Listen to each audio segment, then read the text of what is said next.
Hey guys, what's up? It's Christine Seal, the High Level Queen, and today we have a super exciting video because I'm going to walk you guys through the brand new calendar. Now, we're just going to do calendar basics today. I'm going to do a different video on the more advanced features, including round robins and using teams. So let's get started.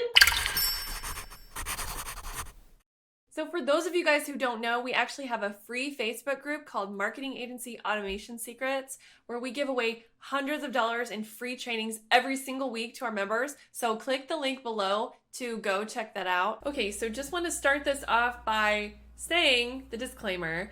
This is actually how you do a basic calendar now, okay? The round robin and stuff is going to be covered in a separate video, so I'm going to completely ignore that. And I'm going to show you how to do a basic calendar, okay? So step one, you're going to want to go to settings and then calendars, just like we did before. But you're going to notice that it looks a lot different, okay? You've got all your calendars on the left-hand side under unassigned. Now, don't worry about that right now. It just means that the leads aren't going to be assigned to anybody by default, okay? So all you're going to do is step two, you're going to add a service. So here we go, and this is how we add just a basic calendar, okay? So you're going to do the name, and you can put the description in here.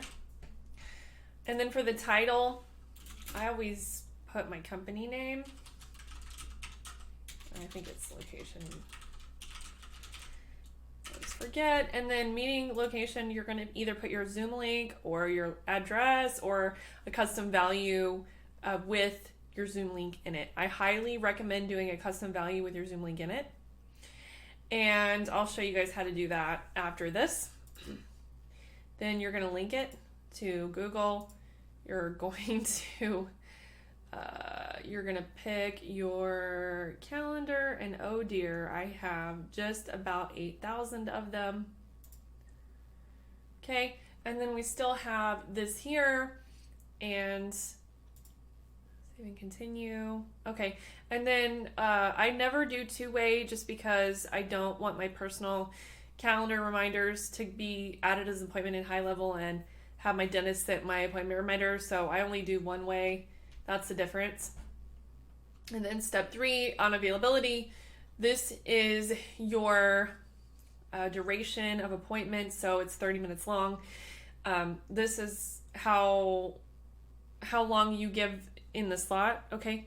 And then right now I'm just gonna keep them matching, but then this one here is super important because you're not going to want your appointments to run back to back because you're not going to have time to use the bathroom and eat lunch and stuff like that. So we usually do like 15 minutes in between. Now, if you leave this at 30 and this at 15, that means that they're going to be able to book on the 15-minute interval. So 10:15 and 10:45. If you want to avoid that, just do an hour here and then 15, okay? And then appointments per spot, this is just obviously, like if you want to be able to double book or not. I don't, so I leave it at 1. You can cap your appointments per day. So this is the total number of appointments per day if you want. Here we have minimum scheduling notice, which is like, let's say that it's 3:30 and I don't want them to be able to schedule with me at 4 o'clock, right? So you would put in either a minimum number of hours or minimum number of days, or weeks or months is a little long. I usually do like 6 hours or something like that because I check my calendar in the morning, but I don't want them to be able to schedule with me if I already have plans in the afternoon or the evening. Then this date range, so if you put 5, it includes the weekends. So that just gives them a window where they can schedule with you, okay? And like I said, it includes the weekend. So if it's Friday, it's going to be Saturday, Sunday, Monday, Tuesday, Wednesday. And so they're only going to have 3 available days to book an appointment with you. And we definitely recommend using this date range because you don't want them to be able to book an appointment with you next year, okay? Unless it is next year. And then here, there's some vast improvements on the office hours. You can actually now, let's say I work from 9 to 5, you can actually click on apply all, and it will apply to every single day, which is really, really cool. You used to have to go through these one by one, and it was very painful. You can add Saturday and Sunday. I'm going to click apply all again. It changed it from 9 to 5, Saturday and Sunday. Okay, and you can turn it off. So you can turn them on and off as you click. You got to change the hours again, but you can just click apply all. So that's a good improvement. Okay, and then go ahead and click save. And then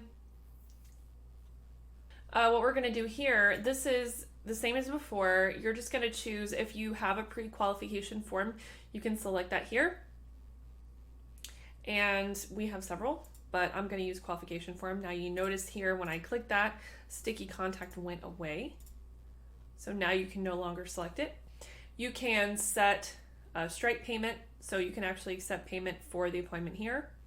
And you would have to put your Stripe API in the integrations for that. This is just auto-confirm, kind of same as before, except for it's a checkbox.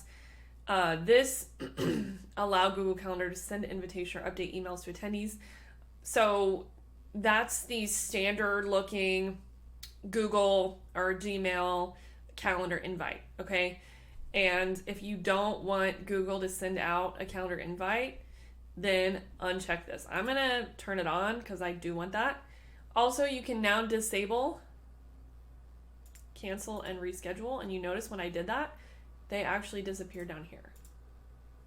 Pretty cool. Pixel ID, same thing. It actually tracks the appointment conversions in your Pixel, so I definitely recommend doing this. And then this custom code here, this is just going to be like CSS, not CSS, sorry. This is actually just going to be HTML or JavaScript that you want loaded on your calendar load. We don't really use this one. And then here you can redirect to the form, or that's the form action. You can, let me start over. You can redirect to a URL, so by clicking this radio button, or you can do a custom thank you message here, like that. Then you just click complete and you're good to go. If you want the calendar code, step 4 to get the calendar code, click calendar code at the top, and you're gonna choose your calendar here. And it's gonna give you the embed code if you wanna put it into a website or whatever. This is the direct link. You can click on it, and there we go, okay? So make sure you test everything, and you're gonna have to set up triggers and all that stuff if you want calendar reminders, but this video is just to show you how to create a new calendar inside GoHighlevel, okay? So I hope that helps you guys figure out how to use the new feature on the calendar. Stay tuned for another update as soon as the round robin is available, all right? I'll see you guys next time. Don't forget to like and subscribe so you don't miss any future updates from me.